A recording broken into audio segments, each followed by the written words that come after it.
Good morning, good morning.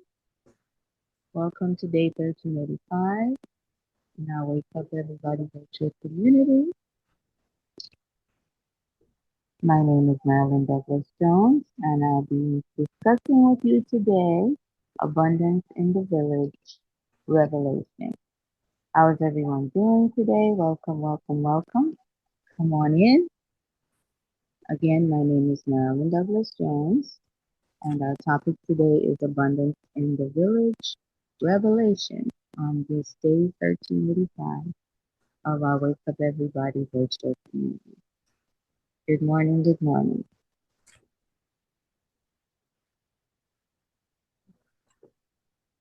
Okay.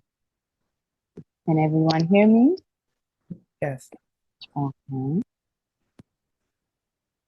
All right. I have this here on my phone.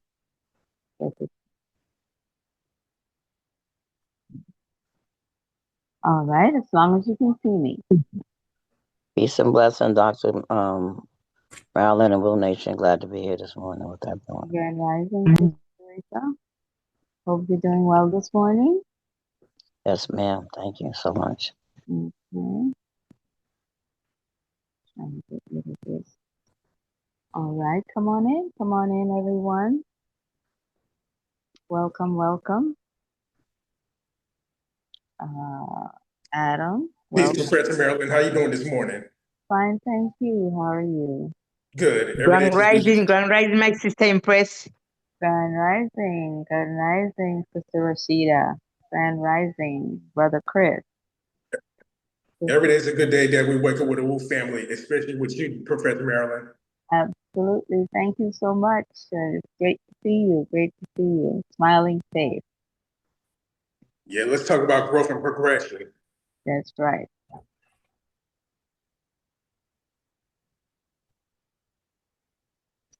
Come on in, invite your friends, your family, your enemies, everybody. They need some paper to take notes or on your device. You need a pen if you have the paper or a pencil. And of course, you know that we are also recording. So welcome, welcome everyone. Welcome, Miss Andrea. Glad you're here. Grand Rising. Great morning, Professor Marilyn and everyone on the call. Andrea from New York. Peace and blessings.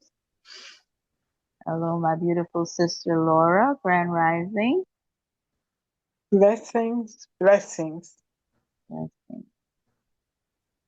I see this long name. I, Ellison Chu.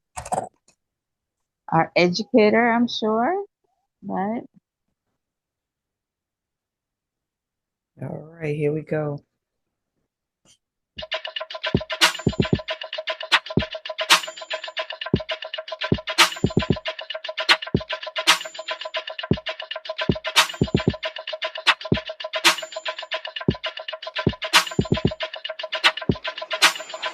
Wake up everybody, it's time to get up. Wake up everybody, it's time to get up. Stay woke, stay woke, stay woke, it's time to get up. Stay woke, stay woke, stay woke, it's time to get up. We're healing, we're dealing, we're growing. Together, together, releasing. We're teaching, we're moving. Together, together, we're learning, discerning. We're striving. Together, together, we're leading, connecting, transforming. Together, together.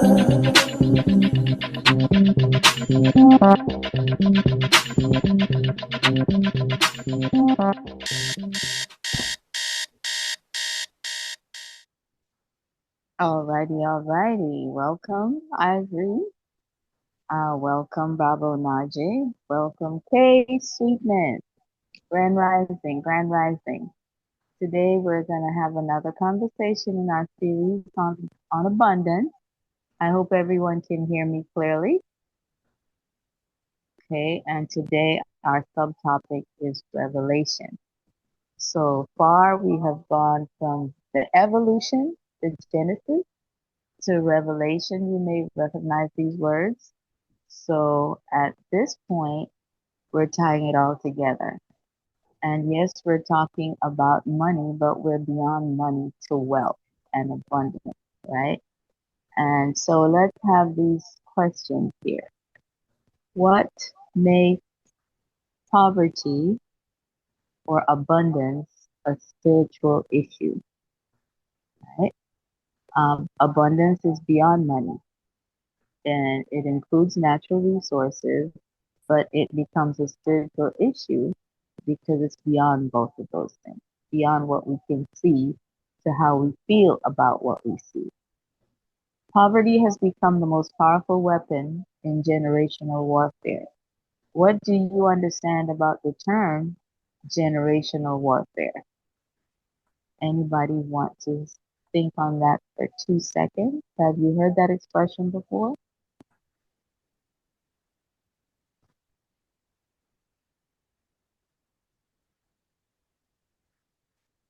Can you repeat the question, Marilyn? What do you understand about the term generational warfare? All right. Whoever wants to respond, raise your digital hand, please. There we go, Teresa. Peace and blessings, Dr. Marilyn. But when you think about warfare, it's like it's in a war, but it's like it's been passed down from generation, to be, you know, to live a certain way, in poverty and not grow past that mindset. So it's been embedded in us to me when I hear generation warfare. Okay.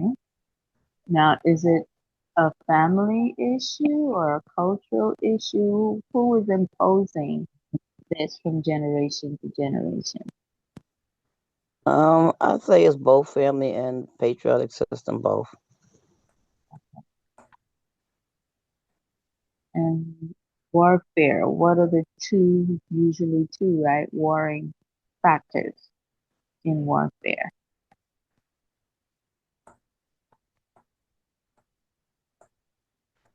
Are you asking me that question? In general, if you have the answer, your mic's open.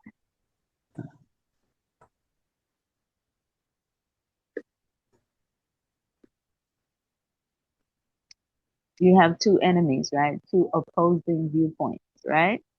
In war, right? And then every side thinks it's the good side or its interest is better, right? And then if you're on the outside, you might see things differently.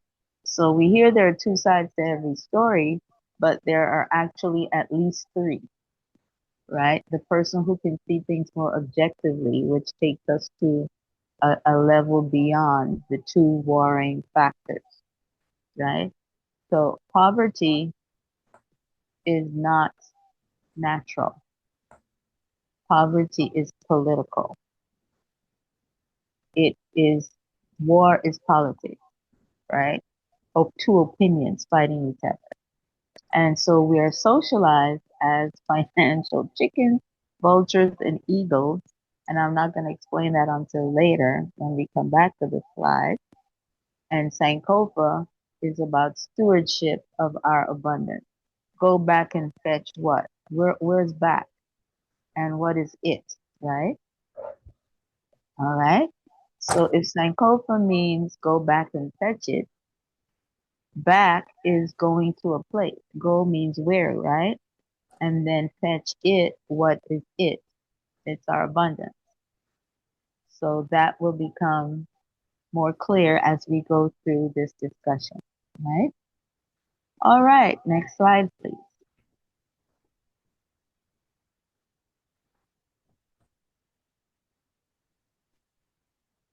What makes a community seem poor? Seem poor.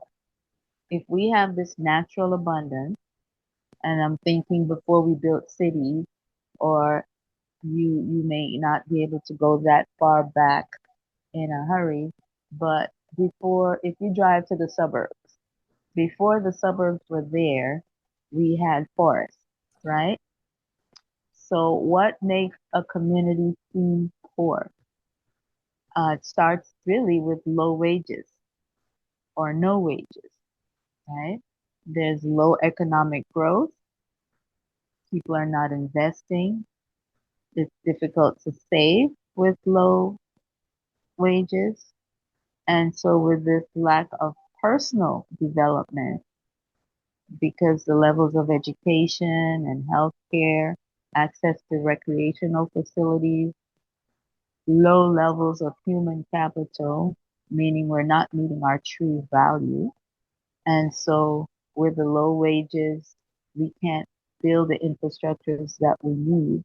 The taxes may not be there. And so low productivity also makes us seem poor. You don't see factories or high-rise office buildings, etc. Now let's sit in that for a minute. Do you see anything that you think is not true, or you want to add something? Let me know. How does this image strike you?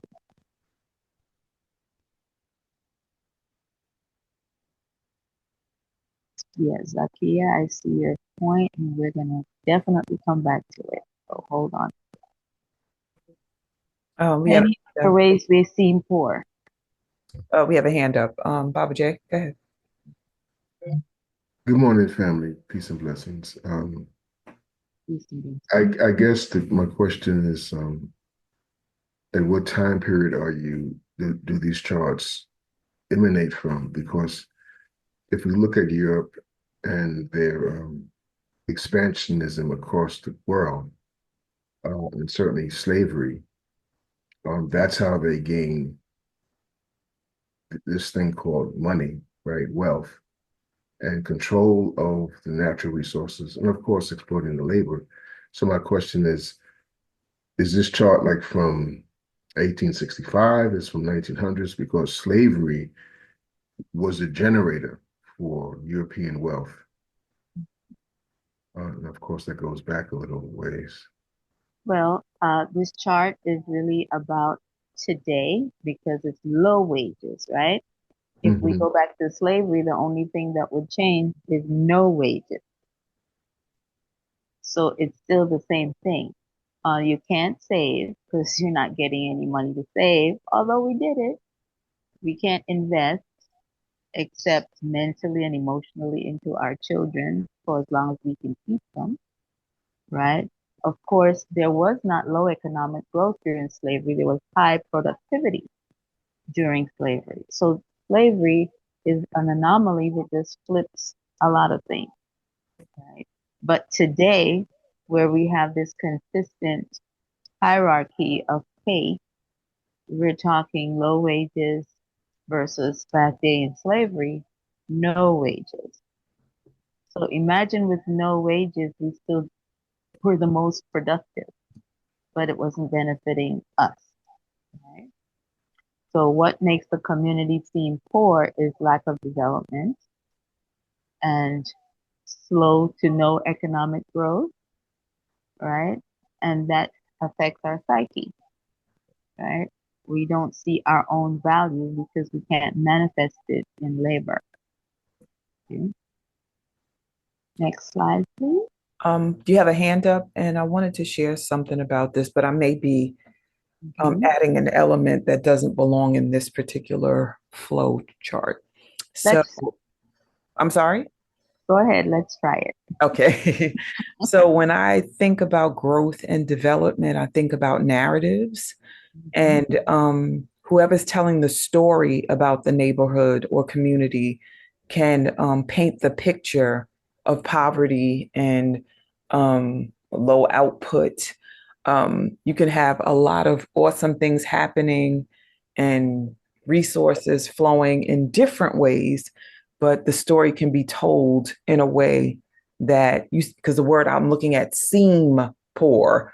So I think that whoever's telling the story about it, how it's put out into the world, will have a community seem poor. And then, Go ahead. I'm sorry.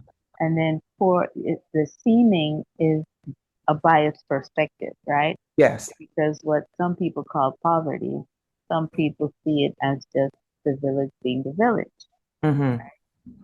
What we can't get, we produce ourselves.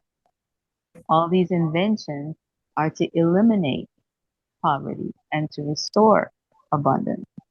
And we are the great inventors inside of slavery.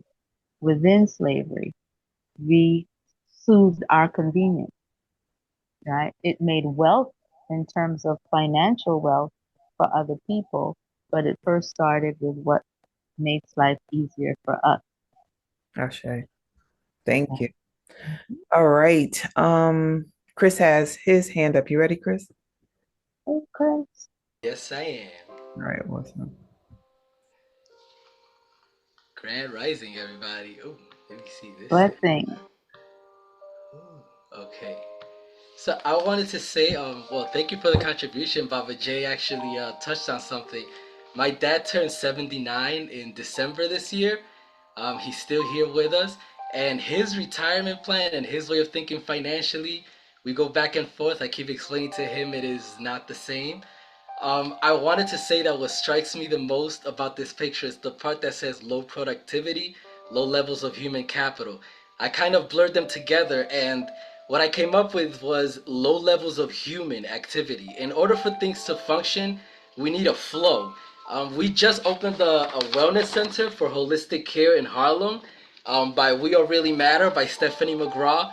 And we showed up, but it should have been a lot more people because that was historical. There was not enough humans physically there. Showing up really did matter. It really did matter. I myself, I was going through a lot, and a lot of us were, but we pulled through because it made all the difference for a lot of us there. So low levels of human movement creates poverty within the community. We can't just stay indoors and that's it. And just and just it doesn't matter. We should have been a lot more there. It was a wonderful event. It was very lovely. Got to learn with a lot of people. And I wanted to point out that Africa has elected two birthing people to run two of their nations. And now everybody wants a visa there, and you're not getting visas to go over there. So just letting you know, there's something going on over this, which is pretty good. I'm glad for them, and Ibrahim Traore and everyone. So people keep up. I am keeping up with these people. Thank you very much. That is my contribution. I am complete. Thank you, thank you, thank you. Always great contribution. Right. So yes, the human capital, it's there, it's just not being used, right? Because we're not producing at that point. You have welfare states within the state, for example. And so imagine the talent that might be wasted, which is why we celebrate when a mother, for example, goes from welfare to university, gets a job, and eventually starts her own business. They just needed the opportunity, right? Anyone else? All right. Next slide, please. Let me check something really quickly. Zakia said, I have a story which I haven't told in a long time about an eagle raised to think he was a chicken. Yeah, definitely heard that story before. And Teresa said, food deserts can be added. Absolutely. And then that's development, right? On the development side. And Yeah. I mentioned what something that's not there is recreation, which means we're passing that low self-esteem onto the children because they have nowhere to vent. They have nowhere to bond as a village, right? So yes, we need education. Yes, we need healthcare, but we also need recreation at all ages, but especially to welcome the children into the village and to give them space, hold space for them to develop in every way, right? Next slide, please. You have a hand up. Hand up. Yeah, we have Case Weakness. Sweetness. Go ahead. Grand Rising, peace and blessings to this family of elevation. So I just want to contribute. I was typing it in the chat. However, My voice is so beautiful today. I'm going to share it with you. So, Chris, who I adore, thank you, Chris, he was using the word should. And so I just wanted to share that during my time with Wake Up Everybody, it was suggested to, um, it might be beneficial that we avoid the word should because of the connotation that it invites or brings on. And so I heard him, I feel him, and what I want to offer is we could benefit. Opposed to using the word should, we can benefit as a community if more people showed up. And with that, I'm complete. Have a wonderful day. Thank you, thank you. I love words myself, right? Okay. Anyone else? Next slide then, please. Okay. Lisa mentioned food deserts, Yeah, that. right? And And Chris responded. He said, "Hold on one second." And I love the agree, but it hurt my feelings. yeah. I hear the authenticity.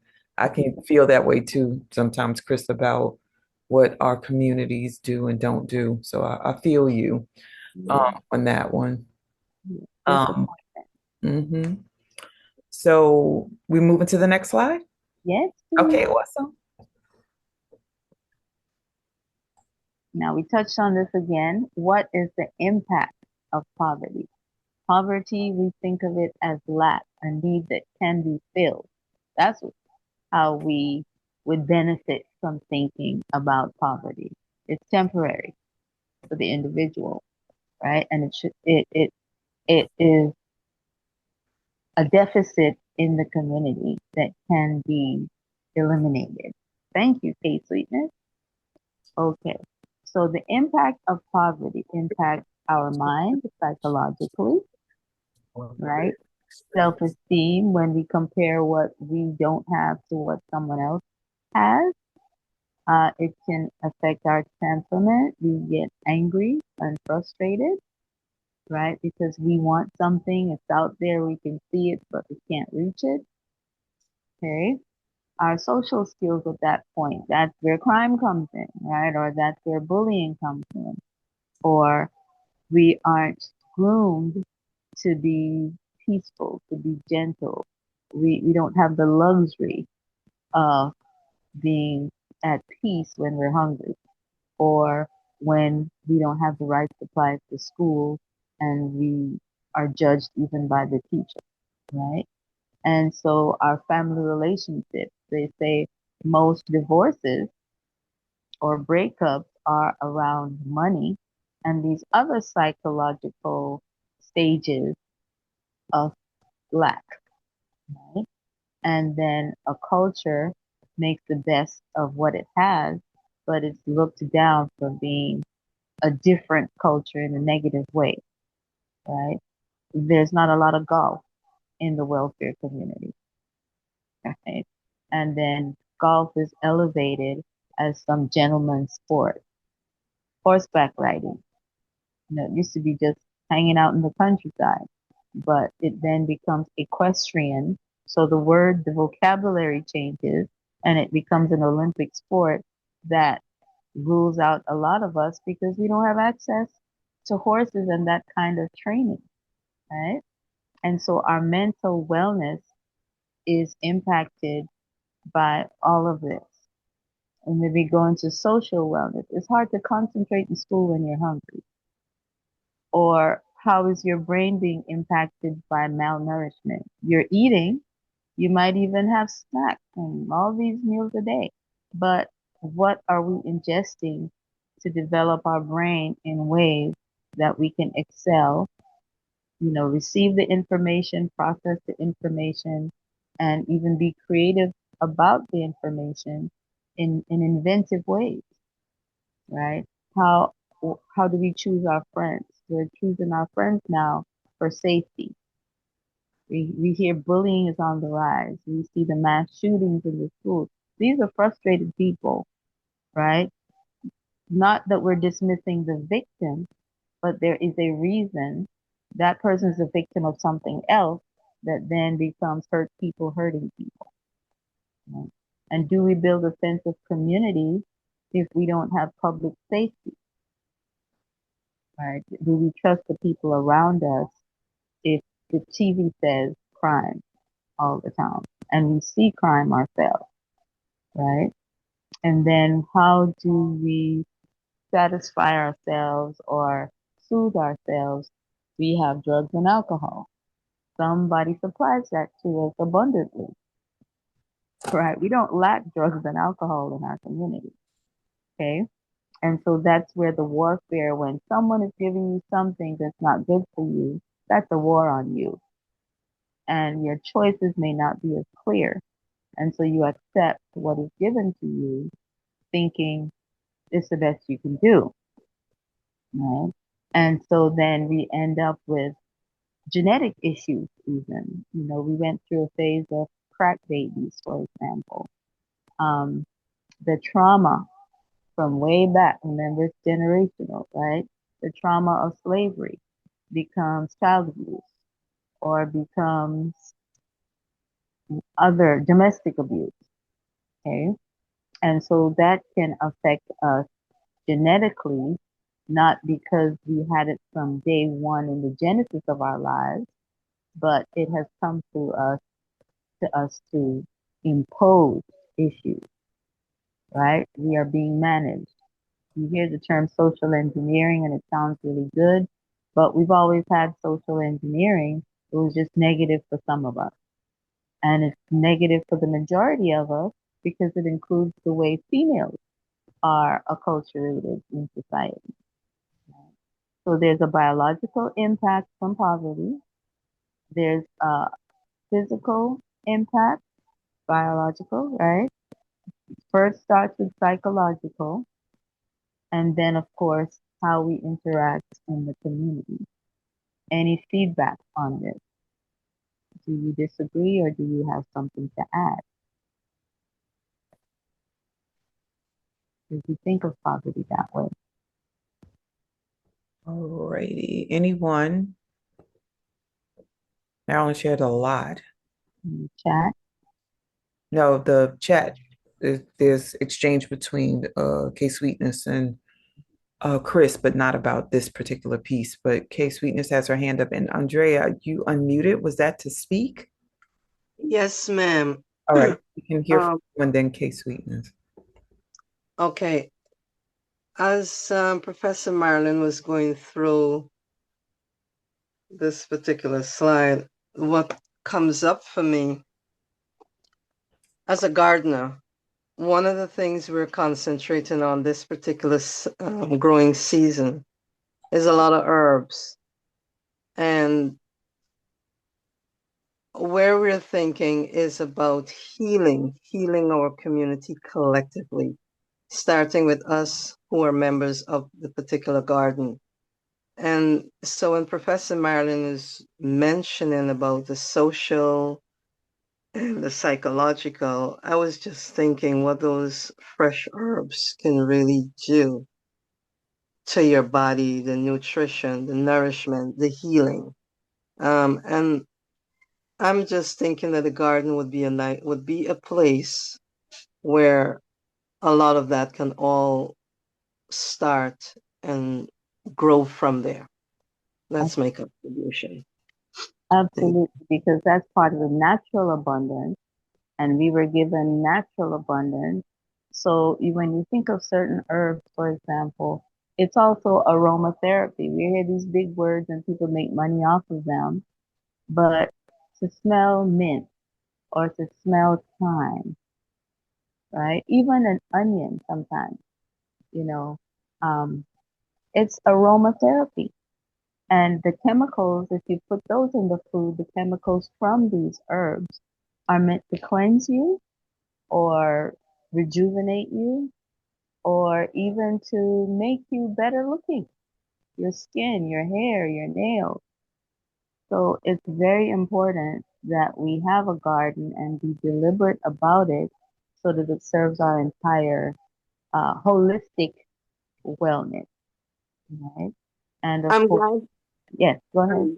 I'm glad you touched on the aromatherapy part. because we do have lavender and some of those that you mentioned.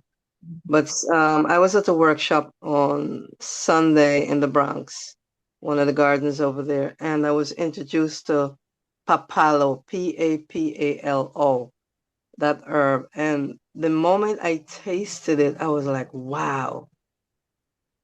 It really brought up what when I eat foods from any, for the want of a better term, from Spanish people cooking. Mm-hmm. I just tasted that herb and I was like, wow, I can't wait to really smell the aroma when that really blossoms out. So I'm really excited about that. Yeah. Mm-hmm.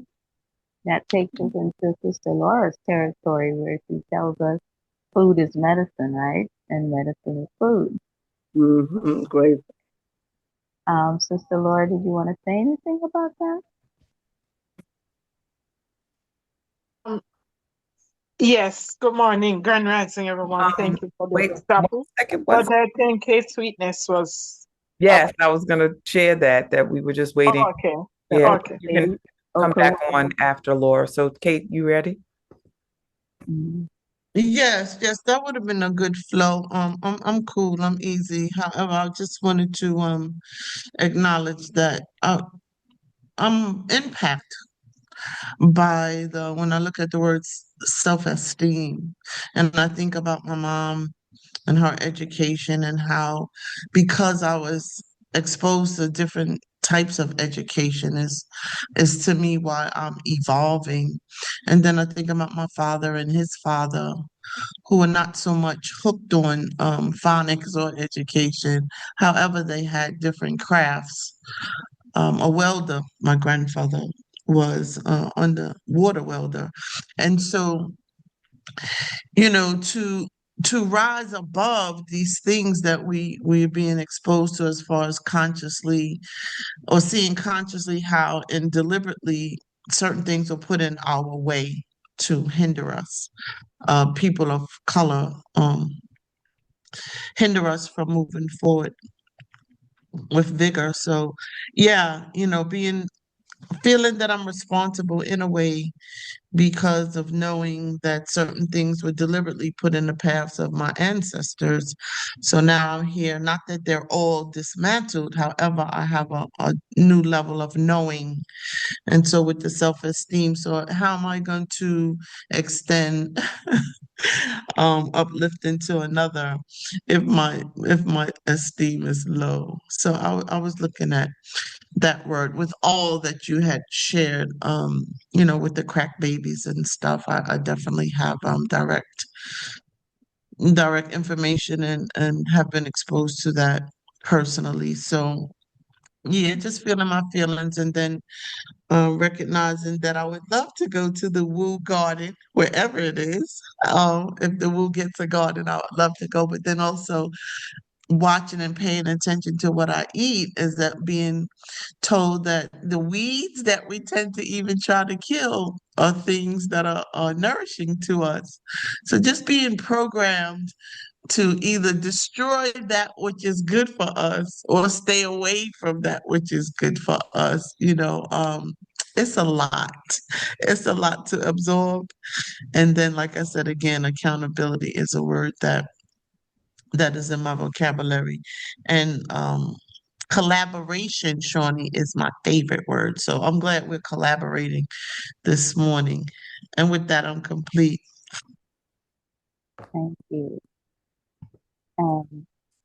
Maybe just a minute before Sister Laura chimes in. Yeah, and then In Baba the middle, J has his hand up in as the well. middle at the bottom, it says under mental wellness, family relationships, culture, and trauma. There is such a thing beyond self-esteem as cultural esteem also. So even though this little light of mine, I'm going to make it shine and my skills give me self-esteem, I still have a challenge with the media's representation of my community. And so I may have low cultural esteem.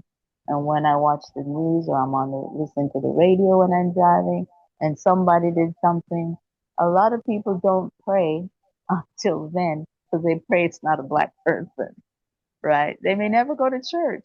But when they hear bad news, they're praying a Black person is not involved, right? So cultural esteem is something we need to think about too. You know, there goes the neighborhood, some other culture might say, but it impacts us. Um, Sister Laura, you ready? Yes, Grand Rising again. Yeah, thank you for this topic. And I grew up seeing and experiencing the impact of poverty in my community. But what I also saw that the herbs and food we grow um, was the medicine that healed and comforted us as we experience the generation of warfare trauma you spoke of earlier. And, I remember as a child growing up, we used to smell jasmine, the jasmine plant at nights. And, it was it was like perfume. It perfumed the whole like the community, because everywhere you went, you would smell it. And didn't know the healing properties of this plant. We thought it was like something from the ghost spirit. Yes, it was from spirit, but as kids, we were afraid of it. But so now we come to, as you said, they're commercializing these things. It's a aromatherapy. But when you go back again to our food, I'm from Jamaica, and aromatherapy from our food, cooking our food with all these herbs was, also very healing. Apart from eating the food, but the smell of the food itself was really healing for our system. With that, I'm complete. Thank you, Professor. Thank you. That comfort, right? Comfort. How about A? Yes, this is so enriching. One, I think maybe, and the gardeners, thank you so much for what you've done to inspire us non-gardeners to grow things. So we have to grow our food again, and I think this is really important to give our bodies the nourishment, but just in growing the care, right? It's how do we bring care back into our lives? And this is connected to Ubuntu. Sometimes people say Ubuntu is, I am because we are, therefore I am. But a native Bantu speaking person said that's not a good translation. She says a better translation is a person becomes a person through other people. But even that is limited because she goes on, I'm going to read a quote. Ubuntu's dynamic conception of Ubuntu is of a social being who's always becoming through their community of people, Abantu. This is why Abantu say, Nigati Ubuntu Ibatikewani.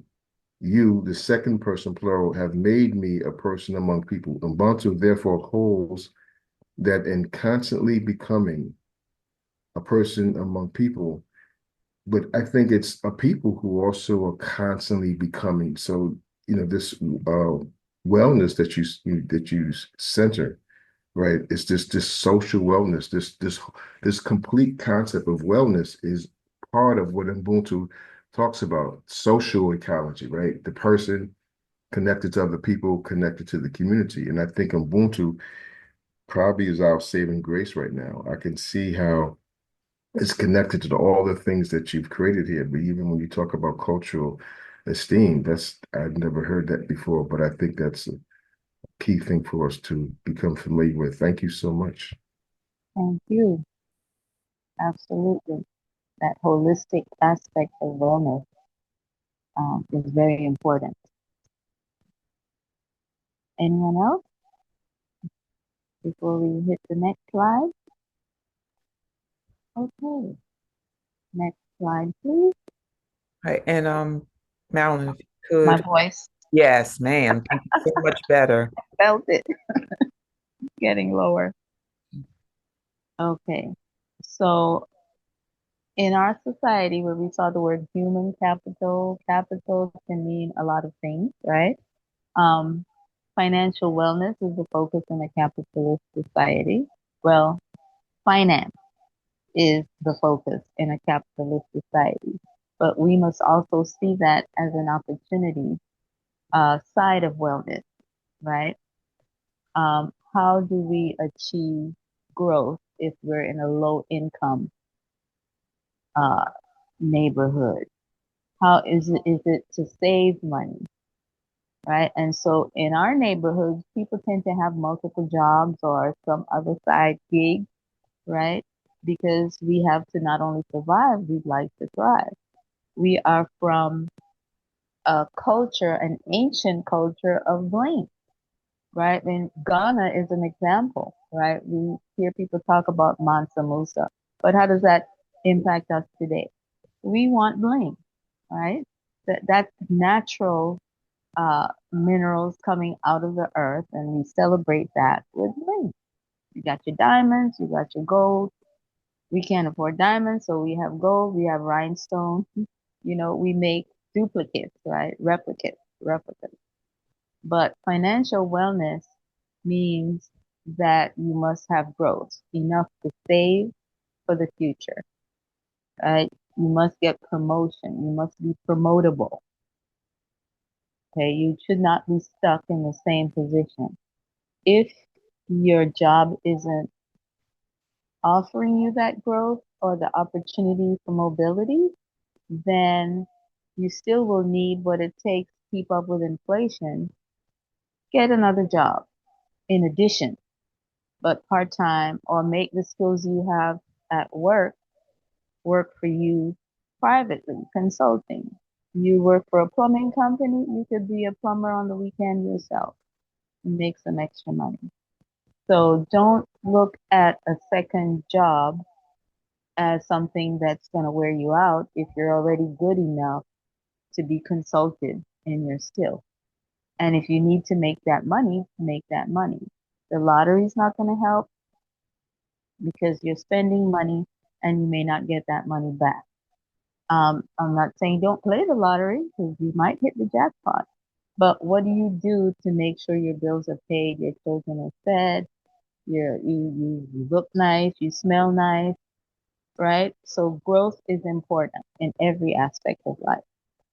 And then you want safety. You want to put your money where it will grow, but to start out, you want to play it safe where you don't lose it, right? And then you want that growth to happen quickly. And even when the market's going up and down, there's a floor that you won't lose what you already have and what's already grown. And then your level of risk determines how safe, right? And you want protection. Safety and protection are a little bit different. You want to protect your money, right? And more than likely, protect your property, protect yourself, right? So this can apply to finances, it can apply to everything. Your food is supposed to get your children to grow and for you to keep becoming healthy or managing the health you have. The food needs to be safe. The food should be protected by law. There should be regulations, right, that protect you. You should read the label, protect yourself, right? You may have an allergy. So even though the food might be good, you may not need nuts in it because you're allergic, right? And then we need to figure out where these allergies are coming from because they don't have them as much in Africa and the Caribbean and Latin America. So it's the chemicals to preserve, and there's that should we do better if, right? We check our labels. And usually if we can't pronounce it, we shouldn't be ingesting it. And of course, we want some kind of benefits, be it taxes, right? Or health or recreation. But since this one says financial wellness, we want to save, grow, invest our money. We want to invest it in a safe place where it will continue to grow, but we're not going to lose or not lose as much in the market. So we have to keep up with that knowledge. We want to protect our money through insurance. That's one opportunity. And saving for the future so that retirement looks good. It's not just Social Security. Pensions are going away or have gone away. So it's up to us to protect ourselves for the future. Long-term care is a possibility because we're living longer. The preservatives in our food are making us live longer, but it's not necessarily healthier. Right? And then we want some tax benefit. We want to understand the difference between taxing now, taxing later when we take our money out, or not taxing at all because we've already been taxed, use the tax now and invested so it becomes never again taxed. Okay. Is that making sense? These are generic enough words where it applies to everything, but now we're going into the financial side. So you have a few hands up, or at least two, sorry. I saw Chris first and then K Sweetness. So Chris, you ready? I saw Cake Sweetness first. Oh, okay. All right, well, jump in. We gonna be all right. Whoever needs to go.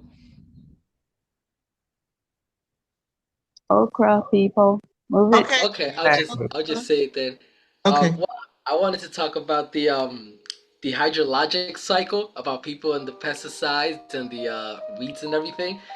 When the rain hits Earth, it takes everything down all the way down to the dirt and the ocean, and then everything evaporates back up into the clouds. So everything collected on that one cycle, that's a whole new shower we're getting. So that greatly affects what we put down on that one shower. I wanted to ask, is it legal to build super adobes in New York City? And I am complete.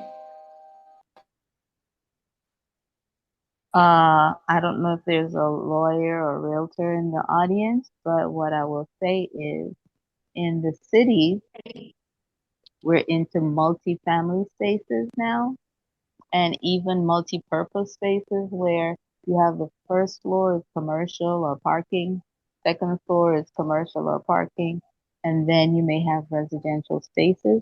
And so to make the most use of space, we have multi-purpose buildings in the city. And even in the suburbs too, maybe a lower level, a shorter level, we definitely have these multi service type spaces. So you have to go fairly rural, maybe, to be able to do those super adobes, even though they could be multi. And I know that in Africa, that's where they're going. They're using the natural environment and ancient culture to now make it where it's ventilated properly. So that's the little I know about that. Does that help? Yes, thank you, thank you. All right. And any realtor or uh, architect or whatever can jump in. Okay. I'm neither of those. However, thanks, Chris. I like that question. I'm gonna follow up with that as well. So I was wanted to contribute to the conversation with the Food and Drug Administration. Just throwing that out there while you were talking, Professor, about financial wellness. And so really paying attention to, when you follow the dollars, right? Track the dollars. And so it was brought to my attention that the Food and Drug Administration is not coincidentally linked together. So when you talk about reading labels of things that they have on the shelf now, so the government allows certain things to be put in our food, yes. And so who benefits from the things that are being put in our food, and really what's the objective of having so many choices on the shelf, right? Because there's competition. We want to have more. From what I'm paying attention to, it's all about, gaining money. It's about money.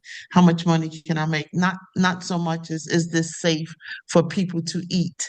Or is this safe for people to ingest or breathe? Even so many things that we are breathing, we're cleaning with, and they knew that it was not safe for us to breathe. The things we've been putting on our hair, they knew it was not safe to do. And cigarettes, a lot of things. And so what I'm saying is, as we waking up, I don't know whether it was Marvin Gaye or Teddy Pendergrass, but as we're waking up, everybody is paying attention to what is there and then how we can move forward with the changes that we ought to make um, with what we need to do. Because from my position, I have to be healthy if I'm going to do this work. This work is not easy. And when I say this work, the work of dismantling thoughts that I had that were not true and then embracing the truth of the matter of not just who I am, but what my responsibility is as I'm on the planet. So yeah, the drug and food administrations, so the drugs and the foods, they're all linked together. So if I do get sick from the food, then they have drugs to make me feel better, yes? No. All right, and with that I'm complete. Thank you, and that triggers something in me too. Of course, it's Teddy Prendergast, but then Marvin said, "What's going on?" Right? So we need to do our research. So in the beginning, I think people meant well, right? Agriculture, a lot of science came out of agriculture, and because things had to move, they had to put preservatives in it so it would make the journey, and that was natural. They knew how to hybridize something. Um, well, we call it, yeah, we use the term hybrid, right? So we knew how to do that safely to increase growth. Fertilizer was natural. So I'm talking on the room. Grandbaby getting ready to go to school. Bye. Okay. Concentrate. Okay. Sorry about that. Uh, so yes, we have natural fertilizer that would make things grow and stay healthy. And then of course somebody decided to we want more, that growth, right? That multiplication. And so how do we do this to make it go even further now since we're into the global age? And then some wicked person maybe says, how do we use batch numbers? Okay. And how do we use other chemicals in competition? We have to make it look prettier or we have to make it look the same. And then we started altering the genes, right? We like our chicken to look white because we see white as purity. Eggs are normally brown or blue or not as white, but because we have worshipped the whiteness, then chemicals have to be put in there to keep things looking like it's only clean or healthy if it's white. And then that became an issue for us because when you modify things you did not create in the first place, you may not be thinking about side effects or you may not care about health. Bye. Okay. Yeah. Um, and so it's summer, right? School's out, whatever. Um, and so that growth may not now be safe. So see what gets triggered, right? The risk. And so we have to be really careful by reading the label, by understanding how our own body works, what we can handle, what we can't handle, what makes us allergic to seafood these days, right? Why is there supposedly people who look like us have a intolerance for lactose? That Tell that to the Sudanese who use the whole cow and drink a lot of milk and grow really tall, right? We used to hear milk does a body good. Why is it hurting us now? Because the antibiotics they put in it are causing other issues, reducing our tolerance and building up our own anti defensive system, right? So it becomes a cycle And then why are all these things on the shelf looking so colorful? Where's the color coming from? In many cases, it's bugs that we would not normally eat, right? Nature has beautiful bugs and plants, right? But it doesn't mean we should be bothering with them, and they bother our system. Okay, next slide, please, maybe, if there are no comments. Big pharma benefits, yes, from genetic modification, right? But it also genetically modifies us, right? We have Chris's hand up, and then I'll put the slide back up so that we can continue. Chris, go ahead. Yes, I wanted to tell people to contact your Department of Public Works and also Departments of Recycles, because it matters. Like, people like to tend to follow trends, so if they say this soil does this for their plants, everybody starts buying it. But your ecosystem where you're at, it's not optimal, so you have to make contact and make sure which one is optimal for your area. You could be bringing good nutrients, and then your area, it'll electronegativity, it'll break it all down. So don't buy better. And the enzymes to break lactose come from the Mediterranean era, in the Mediterranean area. And also for people who like birds, they're pretty and all, but when you bring a bird from somewhere else and it escapes, it's a lost slave here, and it does not speak the bird language here. It does not have the enzymes to break the worms that it sees here or anything that we leave here, and it'll die just eating our quote unquote good food. So it's also good to always take care of them, because if they go away, it's a problem with the ecosystem, a whole imbalance. And I am complete. Thank you. They tell you to eat fresh and eat local, but how local is local and how fresh, right? Because if you're in the city and you don't have the space where what you're eating is coming from your space, it's going to be hard for that local to be the local that you need, right? And so it becomes really complicated. And so the medications that we need are countering in the beginning or to counter the adjustments made chemically. And so, pardon? In the drawer. Sorry about that. So at that point, we need to be very careful because somebody meant well when science was in the university. When science was taken out of the university, it was all about the money. Let's just think of it that way. Thank you, Marilyn. I'm going to put the slide back up, and we're approaching the 8 o'clock hour. So if you could make an announcement, and then we can carry on. Okay. We're going to miss you if you have to go, but you can also check the recording, right? And if you can stay, that would be great because it was scheduled as a 90-minute session, and we're almost done. So I will definitely do my best to stay within the time allotted because I respect your time. But if you have to go, have a great day and catch us on the tail end of the recording. Okay? Let me read this statement from Laura as we prepare to carry on. And the contact information for Marilyn has been dropped into the chat. So you all who may have to transition off, please do grab it before you go.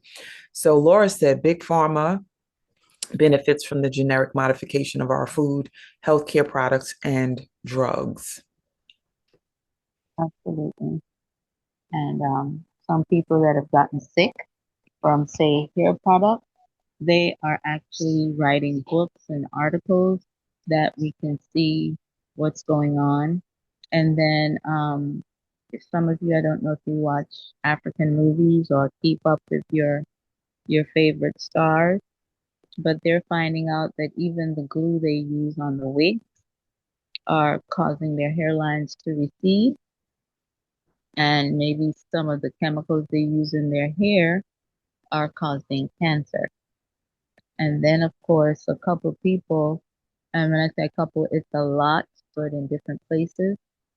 The glue they use on their eyelashes is in the heat.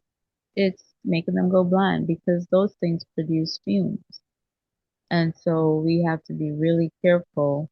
Yes, we want to look cute, but it comes at a price.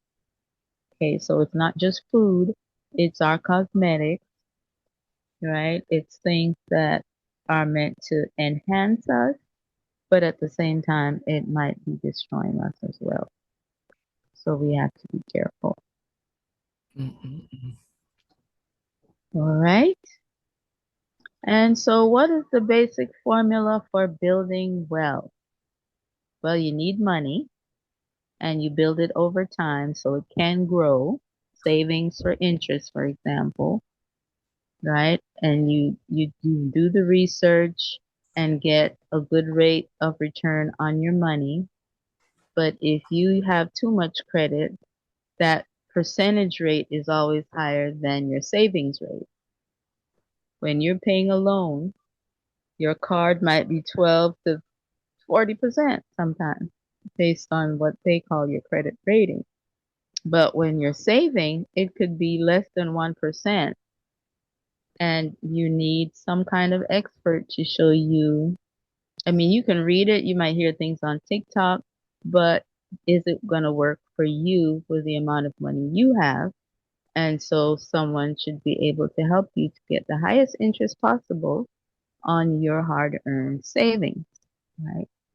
And as we talked about, it may be hard to save if the income is low. And when you get that second job, if you can live on the first job's income, save the second job's money, and invest it, protect it, and so that's your retirement plan, right? Because they don't have pension plans anymore, and who knows what's happening with Social Security politically, right? So money over time plus the rate of return minus inflation minus taxes will give you wealth or start to give you wealth. What you actually control is that plus or minus rate of return. That minus is about credit, right? In an ideal situation, the only credit you have is your house and your car. And maybe to start, you will have a credit card for emergency. That's going to require discipline. Of course, if you pay on time, they might increase it and we want to go shopping. But we need to pay it off as soon as possible, right?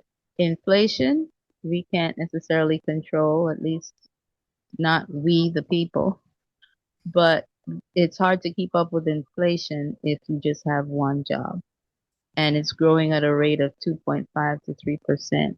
So a dollar is now worth 97 cents, right? And you have to think about that to get the best rate of return. And then you have to pay taxes.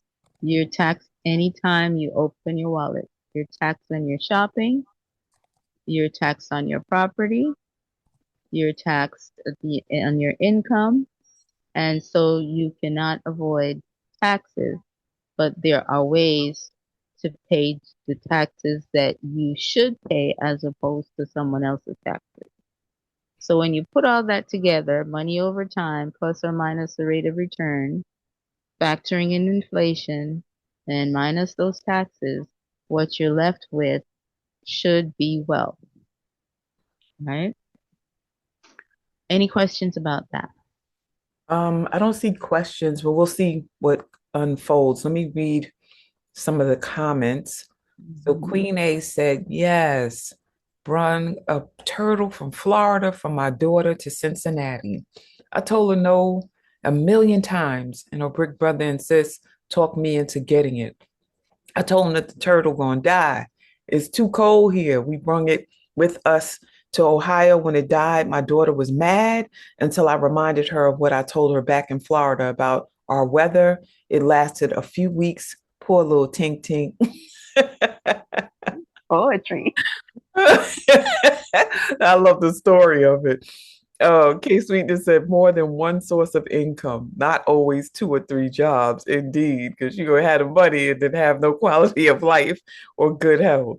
Niger said, I remember in the late 90s, early 2000s, there was an explosion of Dwayne Reed locations throughout New York City.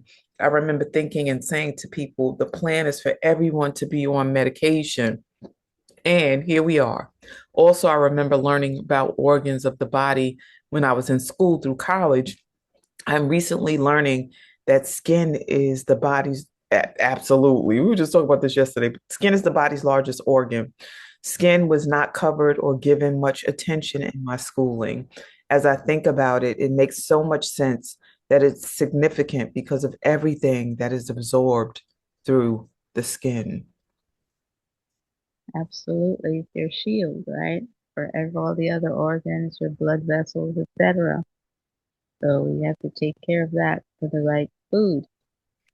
Yeah, you have a hand up. Chantel's hand is up. Chantel. Hi. So I wanted to add to that the formula or the formula, the recipe. If we're adding other things to it, I'm thinking of community and Ubuntu and how what I have with some community members here in this group as well is the Susu. Mm-hmm. We share those resources, and so many of us have paid off credit cards, got cars, paid rent when we needed it. Like, I need the first of the month because the rent is due. And it's like we come together and we made things possible for people that might not have been possible without community. And you get your change up front and you pay it back, or you pay it up front and you get it at the end. But just listening to the testimonials of how people have utilized that money to build their wealth. If you pay off, my cousin right now has 5 hands, and we're like, we don't know how you do it, what you doing it. She's paying off 5 credit cards at one time. And when you get rid of that debt, you're closer to what we call in the group, like, I'm not getting out of debt, I'm moving towards financial freedom. So we also look at the words that we use as well, but she's getting there much faster because we're coming together to do it. And I'm just very surprised and grateful to be a vessel for that. But it's just like how much we moved and how much faster we moved because other people had their hands in it and community came together to support each other. I'm complete. Awesome. And that's okay. It's for the individual to get out of debt, but you can use that same, if you're, say you have 5 people putting in 100 and you're collecting every week, what are you doing with your 500? If you're getting out of debt, that's wonderful. But if you're just blowing it, it's not wonderful. Right. Yeah, your goals and intentions. Yes. And so if you have used that to get out of debt, the next step is to build a larger community. If we don't have a community center, or we support the nonprofit that's taking care of the kids after school, we need to spend some of that money on that or focus that particular susu for that. You can have more than one. Yeah, right? they can be specific. Yes. And then you can even do it where, okay, we're going to go on a girls' trip. But yes. the thing is, personally, for the future, in terms of investing it for the future instead of just spending it and starting over every month, that's a step where you pay off your bills. And now that everybody's bills are paid off, then let's move to the next level and pay it forward into the larger community. Absolutely. And that's great. It's a great idea if we did something for the larger community, because we always say that money is my own natural energy yield, right? And so when we put that money back in the community, the reciprocity and that energy in and of itself is going to bless the group as well as the community. So thank you for that idea. That's that human capital, right? Yes. Absolutely. Okay, so if we understand the basic formula for building wealth, wealth takes time, right? Getting that $500 or $1,000 payout when we save together, it's only wealth if we manage it for the future, right? It's safety because we're paying off our bills, but it's wealth. Wealth is a forward thing, right? Okay. Any comments in there or? Yes, comments are definitely here. Let me see. Let me go up a little bit.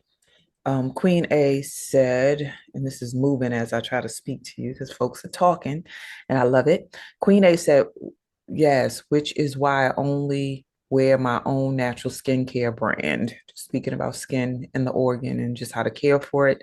And I just said I'm working 2 jobs now. I reject the suggestion that we should have more than one job because rest is so important. And of the time it steals from my life, I hope to release a job as soon as I can.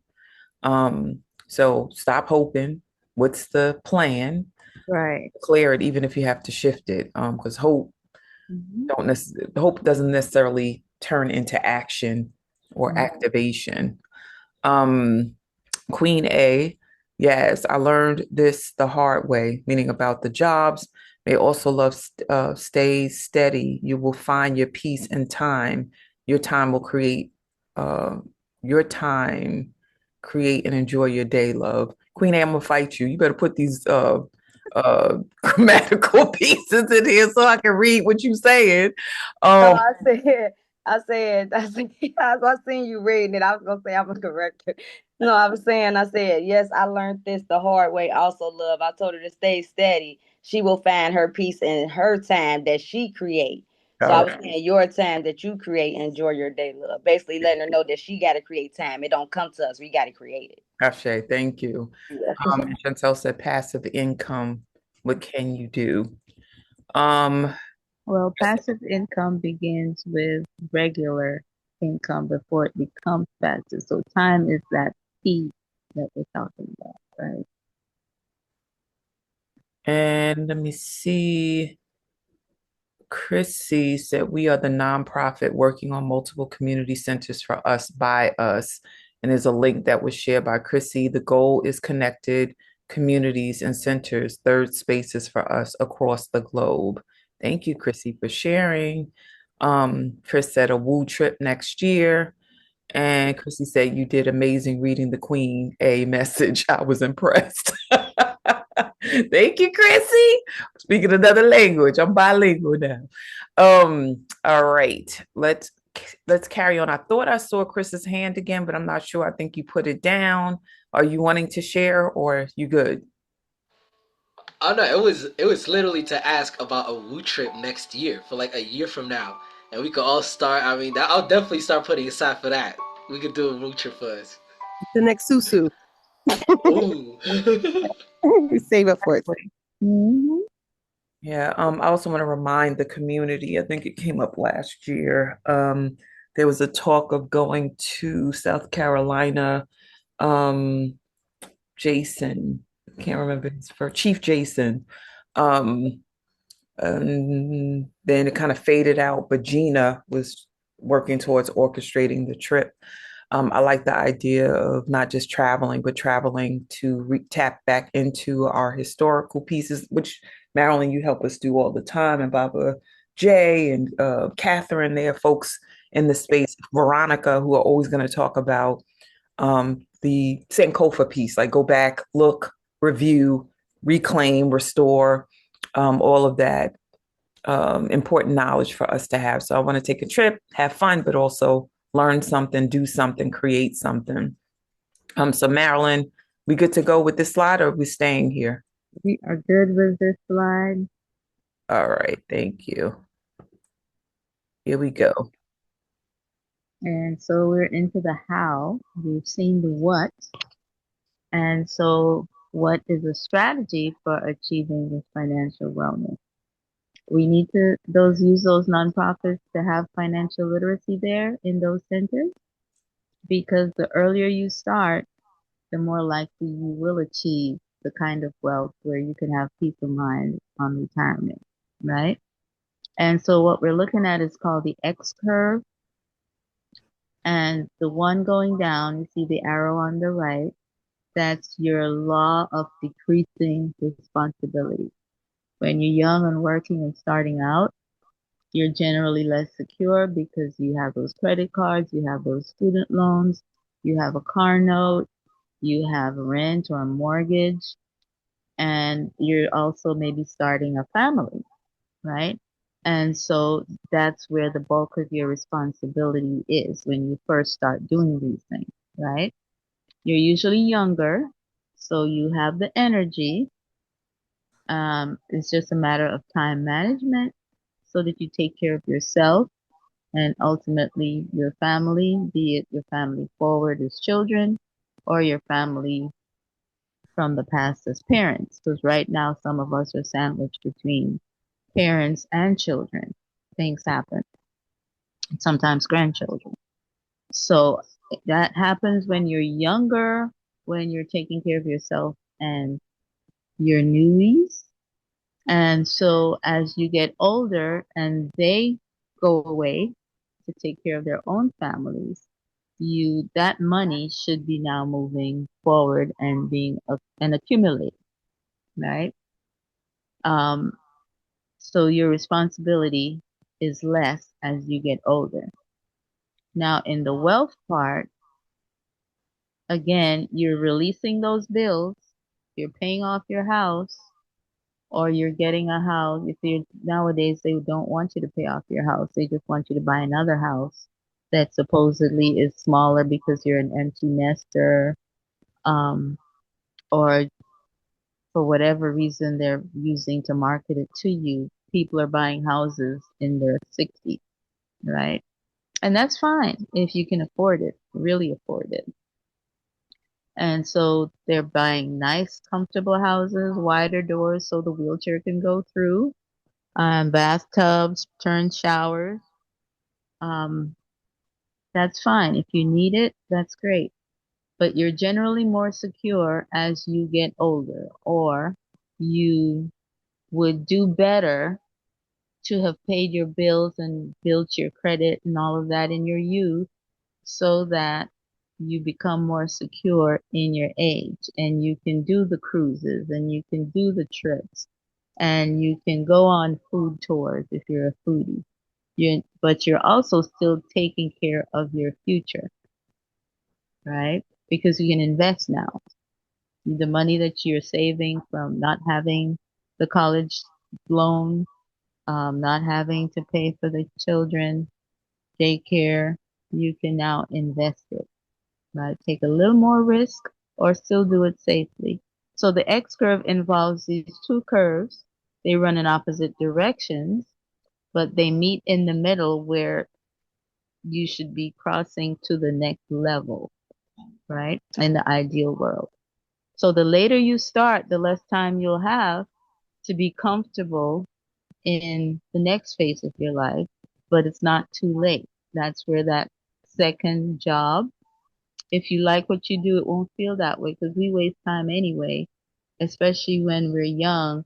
It's not seen as wasting time. You're enjoying life, but that same time that you never seem to run out of in your youth can be used for a second job and you still get your rest. There are 24 hours in the day. Everybody gets the same time. So what are you doing for 8 hours here? Or what are you doing for 8 hours there? Because nobody's sleeping for 16 hours. And you don't have to use that full second 8 hours. You can use 4 hours. That's what makes it part-time, right? So it's entirely doable if you then manage that well.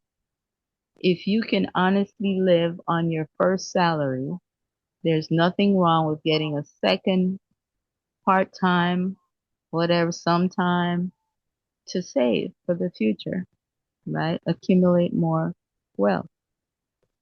Any questions or comments about that?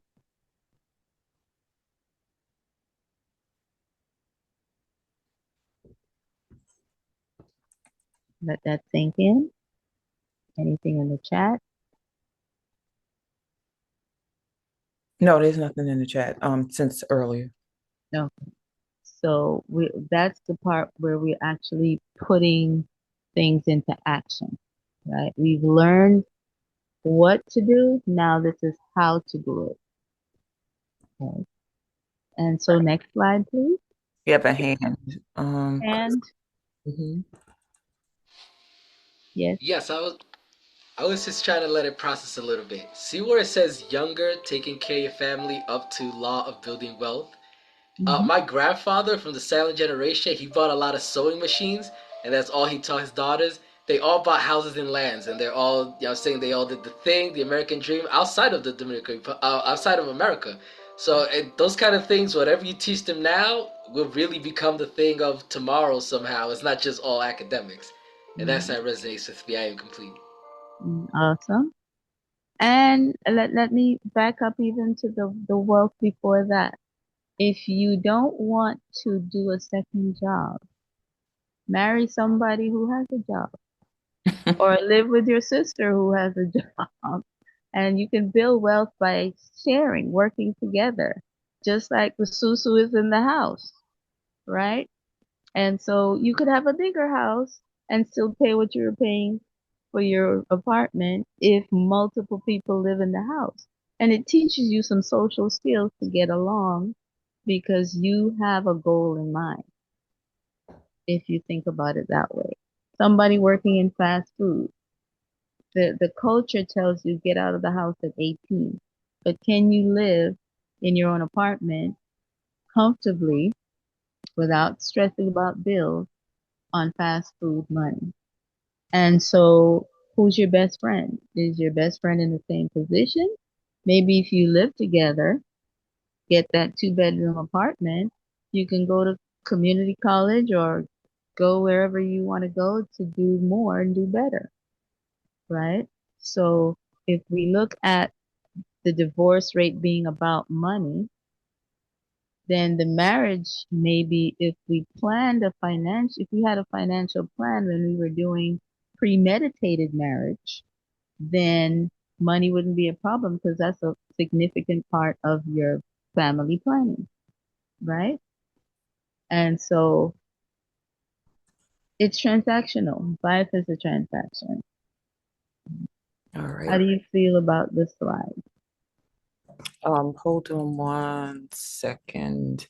Oh, Chantel, you changed your mind and put the share in the chat. Just want.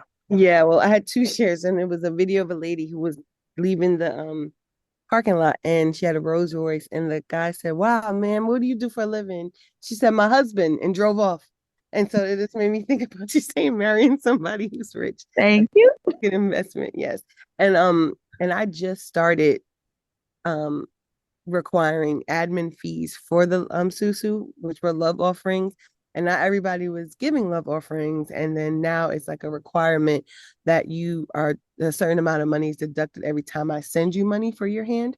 So that's one of my forms of passive income now. And it's a job in itself to manage all that money. And I think I was like, why haven't you been paying yourself for doing this? You're a banker, technically. So Yeah, that's my forms. And I'm glad that I started to enforce that as well. time is using your time, and it's a value that you're adding to, manage everything, and so you deserve to be paid, right? Okay, is there another slide? Yeah, hold on. And so the steps to stewardship of this abundance that we've been given, right? If we have a job or a side gig and a job, let's see how we do that. So we increase cash flow by getting another job or by making wise investments, right? And we ensure proper protection of that money and our lives and our health through insurance, right? We eliminate debt by using any extra money that we have after paying bills. This is for startups, right? To eliminate debt, pay down our credit cards, use that susu to pay down your cards, use that second job to pay off your student loans so that later or at the same time, you can have an emergency fund. A credit card is not an emergency fund, but it is a start until we can save better, right? The average person cannot afford a flat tire if they own a car, right? They can't afford Uber if they don't live close to work. So an emergency fund is very important. If the regular transportation system breaks down, you have an alternative that's not going to stress you out. We can go from the very simple examples to the very elaborate examples. So this is about different levels of wealth, right?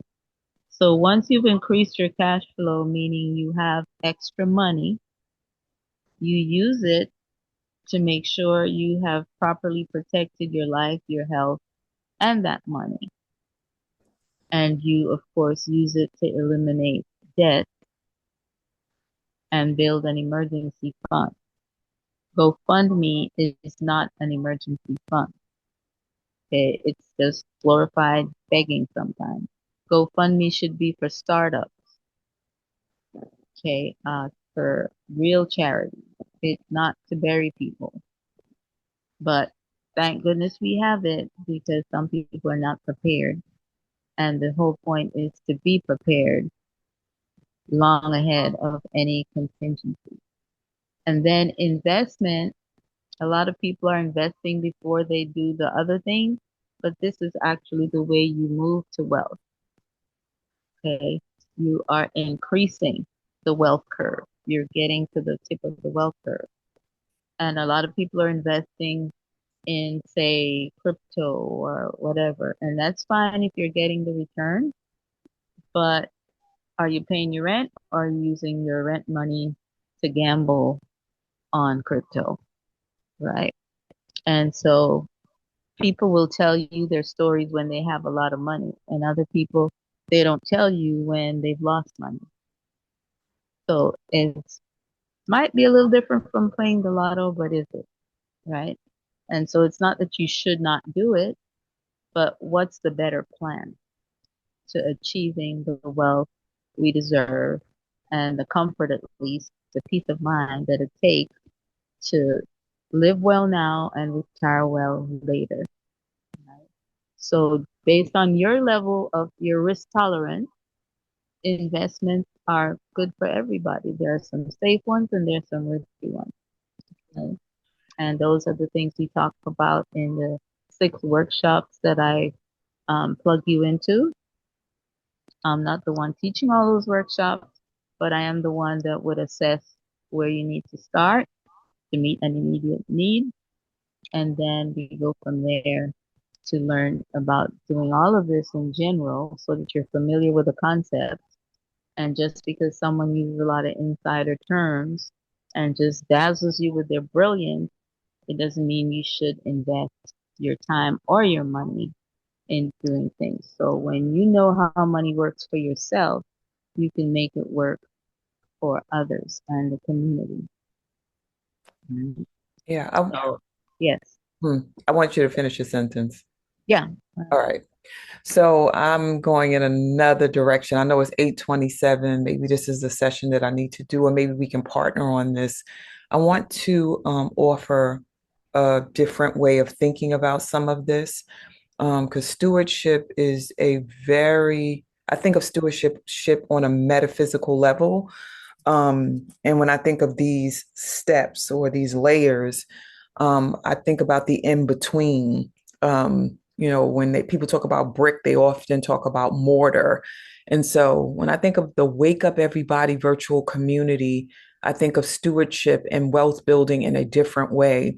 And this is something that I want to teach more because we forget that in spaces like this, and there are other spaces like us, we're not the only ones, that part of the wealth building is the social connections. It's the information learned in this space that gives you the impetus or the tools or the mindset to actually move in the direction of manifesting abundance of different kinds, which includes money and dollars and cents or fiat. I think what's very white sometimes is that we are taught to think about money as the thing to aspire for or towards. And when I think of how much money is saved because we're in this space, because of education that we don't have to pay for, how much money is saved because we don't have to do as much, what do you call it? I can't think of it right now, but it's on my mind all the time. Somebody else will tell me as I explain it, how much money is saved because you don't have to marketing and promote whatever initiatives, projects that you're engaged in, how much effort is saved because you have an already existing community that may not be created by you, but you get to benefit from and tap into to grow whatever it is that you're doing. And I have a counter thought about even mutual aid, which is connected to GoFundMe and these other pieces. I've told this story many times, but when my daughter passed away, I was preparing myself to pull from the resources that I had to bury her. I'm like, I'm burying my child. I don't have to ask anybody else for these resources. And 5 women that I have coached, counseled, who have supported me in Spirit of a Woman came and sat me down at my son-in-law's house, or the house where Shamani lived. And they were like, you will not spend any of your money on her service.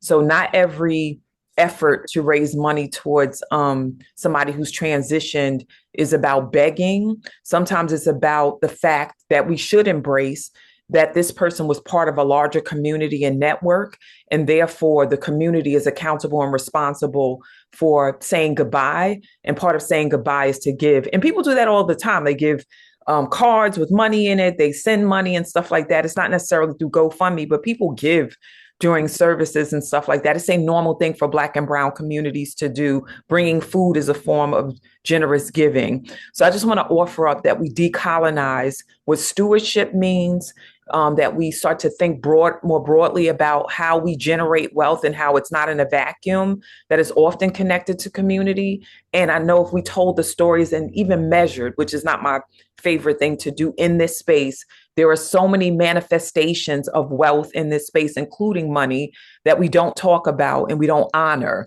So some of us do, but I think we would benefit from talking about it more so we can get out of the loop that white supremacy and capitalism have us in sometimes. And I'm complete. Well, that's awesome because it's very African. If you've ever been to a wake, especially with the Nigerians or the Ghanaians, and they bring you money. At any celebration, a birthday, graduation, they spray you with money. People think that's some other culture, but it's actually us doing that as well, or from the start. And people who don't even, they might know the person that passed, or they might know you, but they're coming, they're bringing the food. And it kind of takes us to what I suggested about the susu too, right? Because that money, you don't have to worry about losing the person and about money at the same time. You know, you have this comfort from your culture, and you may not even use that money at all. You may save it and invest it, but it's given out of love, it's given out of care, it's given out of a community that you're familiar with, you belong to, right? And there's nothing really just white about money answering all problems. It's biblical. And you know, we're not starting from slavery. We're going back to Mansa Musa. We're going back to the pyramids. We're going back to inventing coins. The Phoenicians invented coins. It's our thing that's been redirected away from us. And the stewardship is to Sankofa. Go back, fetch it, and take good care of it. Ubuntu. And make it benefit the village. Right? And so it has to do with reclaiming our sense of community as well. It can't happen in a vacuum for just one person. Because especially when you have people looking at part-time opportunities like multi-level marketing, you cannot come to me. I mean, you do, people do, and I don't mean who, of course, but you cannot come to me and want me to join you in something when you never used to speak to me before, or you may not even have been nice to me before. So we need to do all kinds of preparation, right? And begin with the end in mind. That's one of Kobe's steps, right? And so it all comes back together as a cycle. What goes around comes around. And we were given this abundance from the start. We've taken a side trip and messed things up, but we can reclaim it.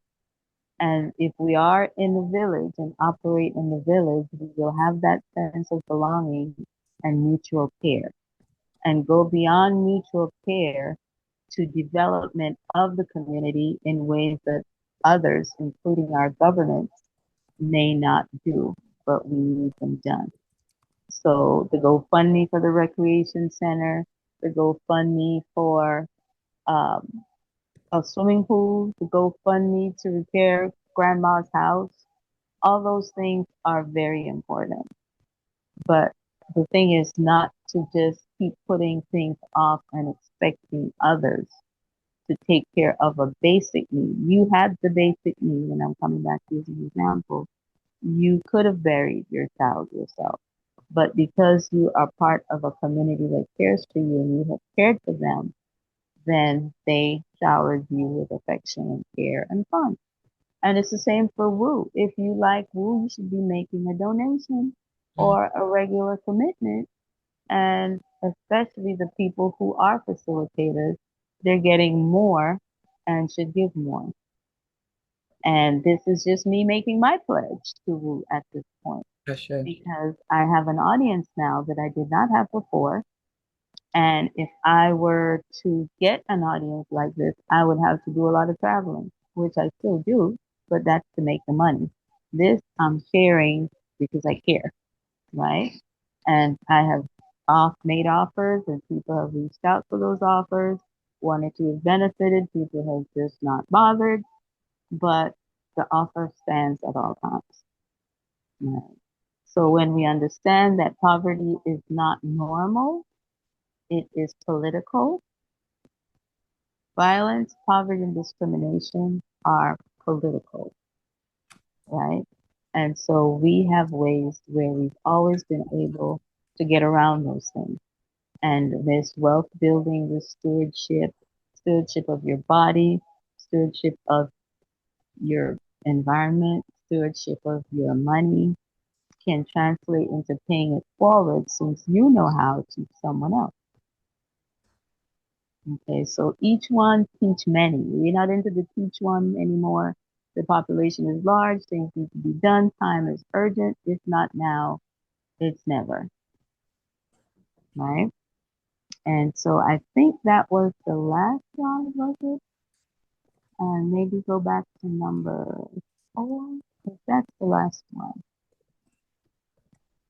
We're not into each one teach one anymore. That takes too long.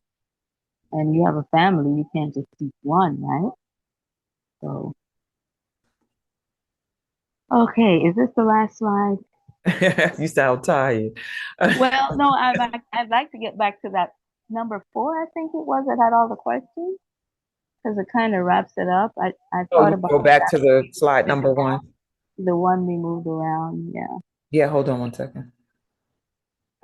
I'm hoping we're getting a different perspective each time, and it's sinking in more that we do need to be good stewards of our money because we're depending on ourselves to do well, and others are waiting for us to do well. Mm-hmm.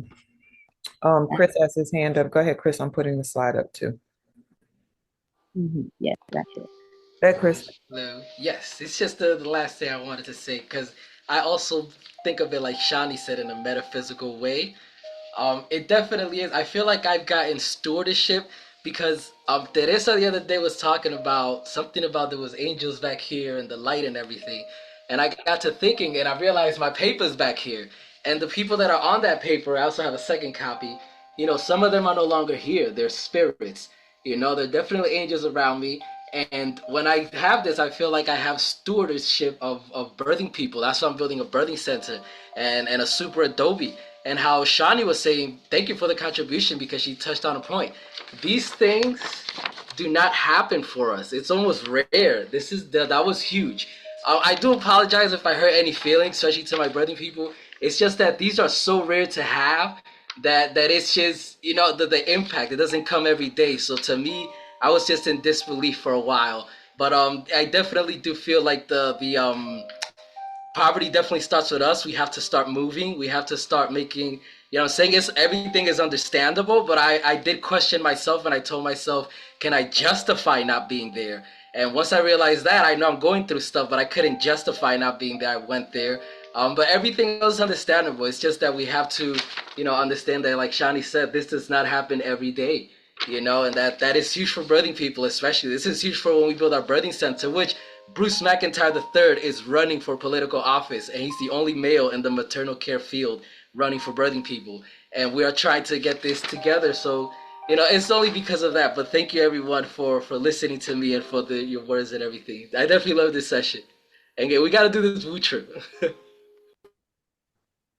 Cruise would keep us together and captive audience, right? We come back very grown. Okay. So looking at the slide or the chat looks hot. What's happening there? Oh, people are leaving and looking Yeah, for there were some things that were said over the course of time. Let me see. mutual aid. Yeah, Chris said New York City and Chicago are its own country. Outside of them, transportation is a critical problem for 8/10 of the American population. Queen A said she had to transition off, I think. Yes, thanks for sharing this, Shani. And I put the fire sign up. I can't remember. Somebody was saying something that made me put that up. Now I just said, agreed, Shawnee. I understand the concepts of being shared, but it's very colonized and assumes everyone starts at the same place, lives in the same linear fashion, etc. Laura, at Chris, the New York Port Authority is looking to add electric planes to its transportation system. The first electric plane landed at JFK on Tuesday. Thank you, Laura, for sharing. Niger, GoFundMe is what we've always done. Now it's electronic because we have technology. And I shared that mutual aid is a revolutionary act. It is an act of resistance to white supremacy and capitalism. Baba J said, yes, I'm looking for researchers who have mastered the history of mutual aid societies because it is what we need now more than ever. And let me see, something was said under this. Oh, you said poverty is not normal. It is political. So I just requoted that. I thought that was very, very powerful. Um, and Baba J said, each one teach many. Queen A said goodbye to us. And Adam said, heaven and hell is a state of mind, not a physical place. And Laura said, true that, King Adam. And then Adam said, wealth starts from within. Ashe. So those are the shares. And you wanted to go back to this slide? Yes, and I wanted to let Baba J, I want to suggest that you research the Victoria Mutual Aid Society in Jamaica. Um, it's it's where you invest in the mutual aid society and then as an institution, a full-fledged official institution. And then it's now also called the National Housing Trust, where they build houses for very poor people. Um, so, I mean, they're little boxes, but you own the home. And some are actually donated to people, and some, whatever you can afford, that's what you pay. But we donate into it almost like part of our retirement plan or mutual aid. We may never use it, but other people need it, so that it's there for them. And so if you look at the financial or the economic development in other countries, especially our countries, our diaspora, good things are happening. It's just that it's not happening enough. And especially when you have two-party systems where it's really meant to divide and not just to advance, pick up on what the other one left off doing. It takes us back to the culture where people really have to be for themselves as the masses, right? And so, yeah, mutual societies work elsewhere. In short, it's kind of like credit unions, but actually, credit unions are now becoming like that. It's not exactly as great as the mutual aid society, right? And then we're on the slide. So over time, what makes poverty or abundance a spiritual issue? Because in the very first chapter of the Quran, the Bible, the Talmud, in the beginning, the earth was created before humans. So it was prepared for us. And then you were sent to be stewards of it. right? Dominion did not mean chop down every tree, eat every animal. It take care of the earth and the earth will take care of you. And so it is a spiritual issue because it's beyond money and natural resources. The word stewardship alone, you are caretaker. And so poverty becomes the most powerful weapon in generational warfare. And in slavery, it really went exponentially and damaged a lot of cultures and people. Indigenous people, they're made poor because their lands are taken away and they lived on the land and ate and survived on the land, right? Their clothing came from the land. And so poverty is the most powerful weapon in generational warfare along with rape. I'm sorry to mention that. And so we're socialized as financial chickens, vultures, and eagles. A chicken looks down, a vulture looks around, and an eagle focuses from above and sees the bigger picture, right? Chickens eat their own nest, basically. They're scavengers, right? And then vultures, chickens process it for the general good. We eat chickens and we don't get sick, right? As long as it's not contaminated. Vultures eat carcasses and we don't eat vultures, right? Eagles, like chickens, eagles eat live food, right? They're predators that go in and get live food. And so are we satisfied being chickens? Do we celebrate vultures or do we want to be eagles? So Sankofa, go back and fetch it. It's about stewardship of the abundance you were given in the first place. Either here where you live or even adding going all the way back to Africa and investing in the resources there because it's a growing economy. And our DNA takes us there. So pick a place. You're going to have multiple choices and see where you can benefit and be of benefit. And I thank you for listening. And you may comment, but I'm complete. Thank you. Alrighty. Want to make sure that I acknowledge something in the chat. So we're saying this out loud and thinking outside of ourselves and our immediate families and start thinking about what folks are navigating out here in this current social and political climate. So Nija, let me see if I have to go up further.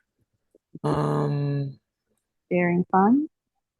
Yeah, I just want to make sure that I don't miss anything above that because there's been conversation going back and forth on different things. But Nigel says sharing funds and community is necessary with the removal of federal funding, Social Security, Medicaid, Medicare, student grants, etc. Even scholarships, like just various things have been removed because they're associated with particular groups or equity or diversity, whatever it is. So it's just something that to consider and then strategize around. What also was said is that I think about this every day. And I've been talking about it a lot. And because I have privilege to be speaking in different spaces, institutions, hospitals, academic spaces, organizations, just talking about how we have to pull resources together and think outside of the box. Because what we've done traditionally, whatever that means, can not cover us for these right now times. Now, I just said, yes, I have two college students as a single parent who thought she was financially savvy. And you are, Nija. All of this ain't on you. I need help, even with the 529 plans. And if y'all don't know what that is, look it up. You can generate resources and invest so that you can have money for your children when they go to college. And I think you can use it up to their 25th birthday. And it's like not just regular college, but it's also like trade school and stuff like that. With grants going away altogether or being reduced, my community village that gives my kids money in envelopes are appreciated. I said, Ashe, sis, you deserve to be covered and supported as you cover and support your children. Chris says, I'm working on this for my birthing center. So just want to put this out there that there are people in this community that would benefit from support and covering and prayers and strategy. Once again, stewardship is taking care of us and recognizing how much we get from this community that we just, sometimes take for granted or don't think about because it's just offered and offered and offered. And some of us have been in here for 5 years, so you can forget like how powerful this is. And every now and then I talk about the dollars and cents of this space. If you paid for coaching, if you paid for counseling, if you paid for training and development and education around stuff, how much that would be. Like over the 5 years, millions of dollars have been exchanged in knowledge and exchange in stewardship alone. Like if we quantified it, it would be in the millions. All right, so let me put up these final slides.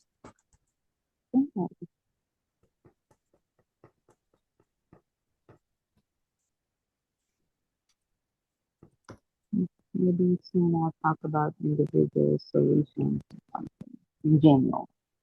You sound muffled, sis.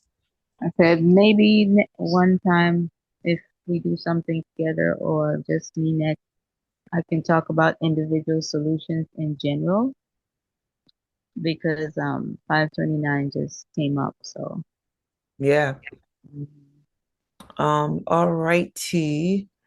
So we have the special offer. Can you share more about that, sis? it's a free evaluation of what your needs are, and then you're plugged into some online workshops that teach you how money works. And then, of course, if you see something that you need more information on, you can then come back to me and I can clarify it to meet your specific needs. Awesome. And here we go. Tell them how to access it. And the easiest way it seems right now is to email me your phone number or text me your email because I need both your email and your phone number to plug you into the workshop. And then on Instagram, I'm just being social and political. Beautiful. And cultural.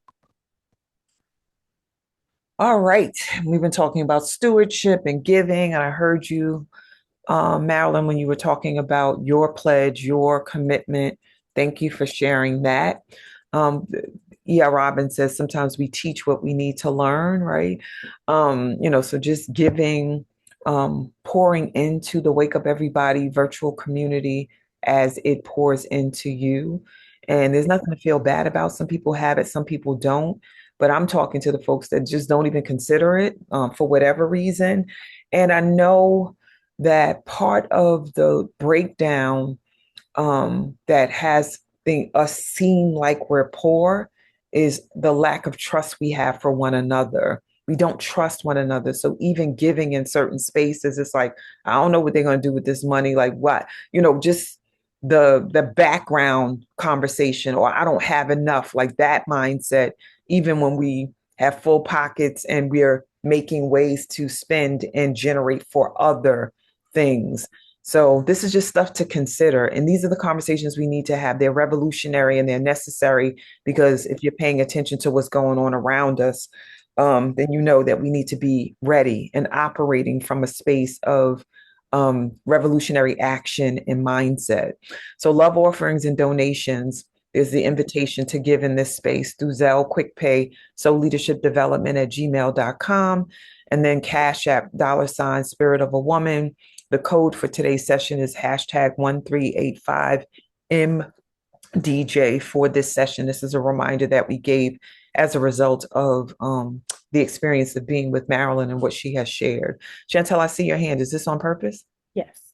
I want to share the spiritual aspects of it as well, ancestral work, offerings for your ancestors, and ancestral dollars and putting that on your offering as well, on your altars, and speaking to them about abundance and money and flow, the spiritual side of finances. That's what I wanted to add. Thank you. Thank you.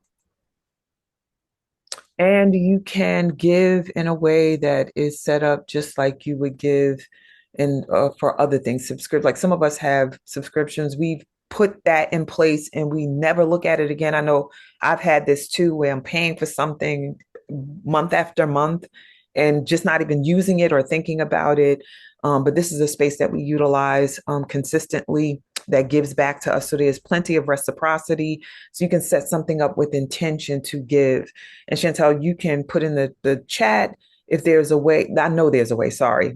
If there's a way, you set these bit.lys up. So if there's somebody who wants to give, but you want an increment that's different than what is being offered here, $10 or $15 or $12 or $5, please put that in the chat. You can private message Chantel so a bit.ly can be set up and the giving can happen from those increments. So you don't have to feel locked into these, but please do give. It's a form of mutual aid in this space for sure. So the infrastructure can be maintained. So on Sunday, our beloved Nigel Wilson, who's in the space today and who shared so generously and authentically, is going to be facilitating. June 8th is Sunday. It's a 90-minute session, and the topic is the right to bloom. And this is not an era, right? So the right to bloom, WRITE. And the Woo Nation welcomes new members. I saw some new names in the chat and just want to encourage you to keep coming. If they're not here, please, I encourage you to keep inviting them. And we have a way to register, which will come up again. We were talking about this yesterday in our LEAP session. We have a facilitated session every other Wednesday for facilitators so we can all keep growing together. Y'all who are the community members, we work on ourselves outside of this space so that we can keep contributing to you. Once again, there's wealth all around, abundance all around, stewardship all around, accountability all around. And sometimes we invite people, we send them the link and they come in automatically on Zoom, but we don't know who they are as far as the contact list.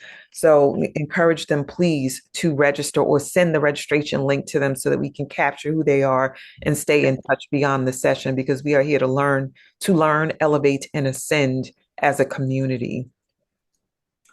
And we invite you all, as we engage in the ascension, to join us in the Wake Up Everybody space as a volunteer or admin team member. I am the founder of Wake Up, right? A conduit by which this was created, but I'm also a volunteer, an admin for Wake Up.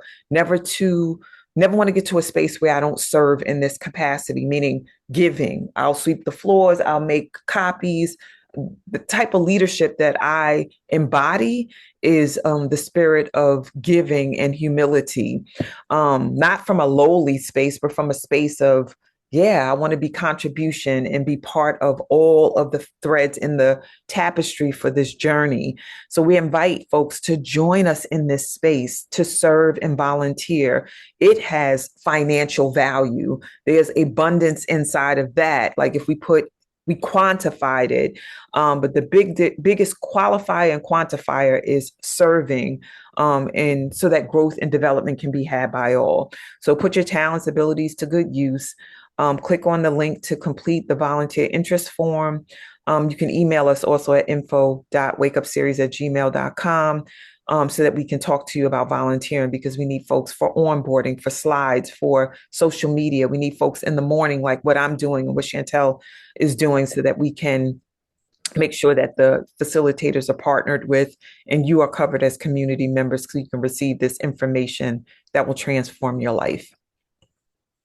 And this information is in the chat, like the links and threads. So Sunday, Tuesday, and Thursday, we are here. This is the schedule, 7 a.m. to 8:30 a.m. for 90-minute session. Monday and Wednesday, we're here from 7 a.m. to 7:30 a.m.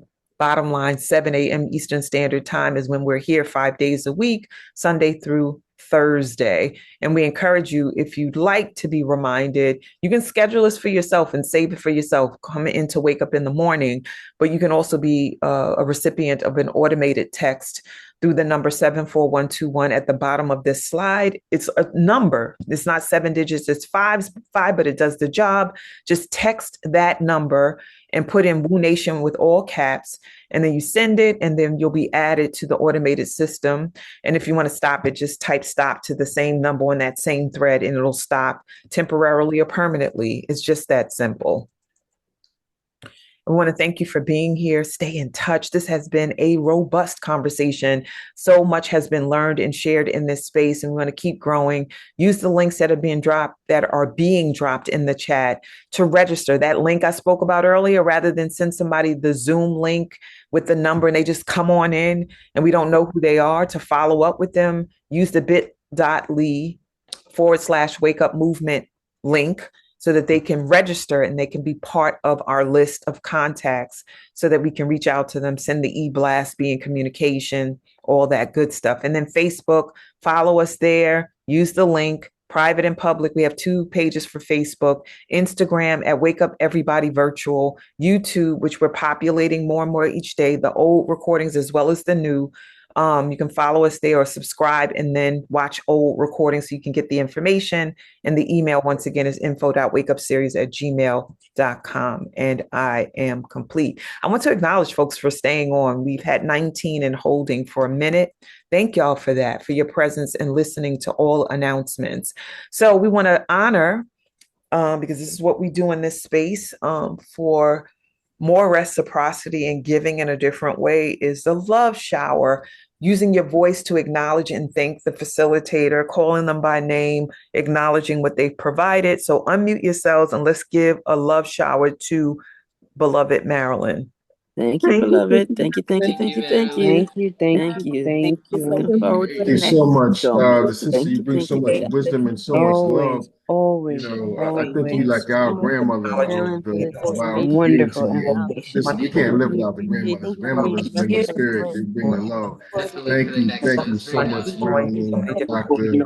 Thank you, Professor, thank you, sister. Thank you so much, thank you, Marilyn. my sister. Thank you. So wonderful, and you're such a contribution to